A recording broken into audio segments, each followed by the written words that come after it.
Assalamualaikum warahmatullahi wabarakatuh. Perkenalkan, nama saya Dinar Rizky Mardiansyah, kelas 10 MM1, nomor absen 15. Di sini saya akan menerangkan pengertian dan penjelasan input device. Input device merupakan perangkat keras yang berfungsi untuk memasukkan suatu data dan perintah ke dalam suatu sistem komputer. Alat input ini tidak bisa bekerja dengan fungsinya tanpa adanya suatu software yang menjadi pendukungnya. Dalam masalah input ini, terdapat dua jenis input yang harus Anda ketahui. Pertama, input langsung. Input langsung merupakan suatu alat input komputer yang langsung bisa diproses tanpa harus ada konfigurasi terlebih dahulu, seperti keyboard dan mouse. Kedua, input tidak langsung merupakan suatu alat input komputer yang sebelum digunakan harus melewati suatu proses tertentu seperti hard disk atau bahkan flash disk. Macam-macam input device. Yang pertama, keyboard. Kedua, mouse. Ketiga, webcam. Keempat, joystick, dan lain-lain. Pengertian proses device. Proses device atau yang dalam bahasa Indonesia biasa disebut perangkat pemroses adalah perangkat atau peripheral komputer yang berfungsi untuk memproses atau mengolah informasi dan data dari input device. Contoh proses device. Pertama, prosesor.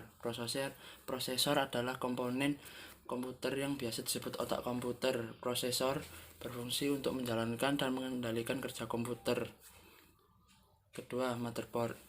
Motherboard atau dalam bahasa Indonesia biasa dipanggil papan induk adalah komponen komputer yang berfungsi sebagai tempat menempel atau memasang komponen komputer yang lain dan menjembatani komponen komputer yang lainnya.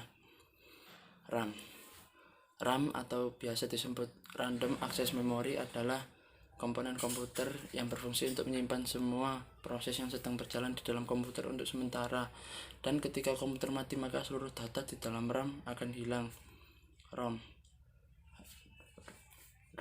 Read Only Memory adalah komponen komputer berupa chip yang sudah ditulis atau diprogram oleh si pembuat motherboard. ROM hanya bisa dibaca. Heatsink adalah komponen komputer berupa kipas yang berfungsi untuk mendinginkan prosesor agar tidak menjadi panas.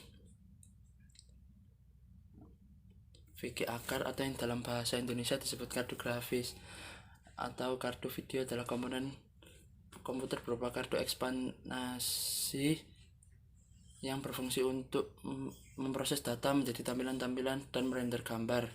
Pengertian output device. Output device atau perangkat keluaran adalah sebuah komponen perangkat yang merupakan bagian dari personal komputer. Output device merupakan perangkat yang bertugas untuk menampilkan data-data yang telah diproses oleh bagian prosesor. Sebelumnya data diambil oleh perangkat masukan atau input device. Keberadaan dari output device atau perangkat keluaran sangatlah penting karena termasuk dalam perangkat primer untuk berjalannya sebuah personal komputer. Output device terdiri dari berbagai macam jenis. Beberapa di antaranya pasti Anda sudah sangat familiar dengan Anda karena sering digunakan untuk menjalankan atau mengoperasikan pada komputer yang Anda pakai. Contoh-contoh output device. 1. Monitor. Perangkat keluaran ini sudah pasti sangat sering Anda lihat ketika mengoperasikan komputer.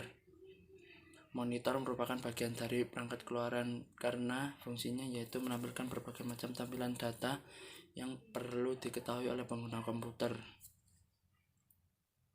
Kedua, printer. Siapa yang tidak mengenal alat ini? Printer merupakan alat atau perangkat yang berfungsi untuk mencetak dokumen maupun gambar. Printer masuk dalam bagian perangkat keluaran karena tugasnya menampilkan data berupa cetakan yang sebelumnya berupa soft file. Ketiga, proyektor. Proyektor biasanya hanya digunakan untuk media presentasi guna memudahkan audiens untuk melihat data yang ditampilkan pada komputer. Speaker sebenarnya tidak hanya tersedia untuk komputer saja, tetapi juga untuk alat seperti tape, mixer, smartphone, dan lain sebagainya. Speaker adalah alat yang berfungsi untuk mengeluarkan data berupa suara. Data suara tersebut diambil dari olahan prosesor yang mengolah data digital dengan format tertentu. Ini adalah pengertian dari storage device. Storage device merupakan sebuah perangkat penyimpanan yang memiliki fungsi untuk menyimpan berbagai jenis data dari sebuah hasil pemrosesan pada perangkat komputer. Storage device mampu menyimpan berbagai jenis data yang dibuat komputer, baik dalam bentuk gambar, dokumen, video, dan lain sebagainya. Device storage sendiri terbagi menjadi dua, yakni primary storage dan secondary storage. Kedua jenis storage device ini memiliki fungsi dan peranan yang berbeda-beda, walau sama-sama disebut sebagai storage device. Primary storage digunakan untuk membaca, menulis, dan melakukan proses pengolahan data yang ada pada secondary storage. Ciri dari primary storage ini adalah memiliki kecepatan akses yang tinggi, tidak memiliki kapasitas yang besar, mampu diakses langsung oleh CPU, dan hanya bisa menyimpan data sementara, belum nantinya disimpan secara permanen di secondary storage. Secondary storage atau penyimpanan sekunder adalah penyimpanan data hasil olahan dari komputer atau CPU. Storage jenis ini juga akan menyediakan berbagai jenis data yang nantinya akan diolah oleh primary storage. Ciri dari penyimpanan sekunder ini adalah memiliki kapasitas yang besar dan mampu menyimpan berbagai jenis file data seperti gambar, dokumen, audio, dan lain sebagainya. Kedua jenis storage ini akan bekerja, saling berhubungan, dan menghasilkan data yang dibutuhkan oleh si user nantinya. Fungsi storage device. Storage device memiliki fungsi untuk mengolah berbagai jenis data yang nantinya bisa digunakan oleh para user komputernya. Selain itu, storage device juga berfungsi untuk membagikan berbagai jenis data ke user lainnya.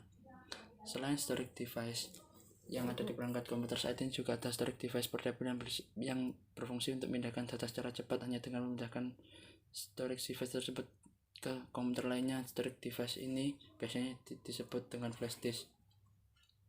Selain berfungsi sebagai media penyimpanan, storage device juga berfungsi untuk mengolah data sementara seperti pada penjelasan di atas. Data yang sedang diolah dan belum tersimpan di secondary storage sebelumnya akan diolah di primary storage seperti RAM dan ROM. Setelah proses pengolahan selesai, data akan tersimpan secara permanen di secondary storage yang nantinya bisa digunakan oleh user lainnya. Sekian penjelasan dari saya, kurang lebihnya mohon maaf. Wassalamualaikum warahmatullahi wabarakatuh.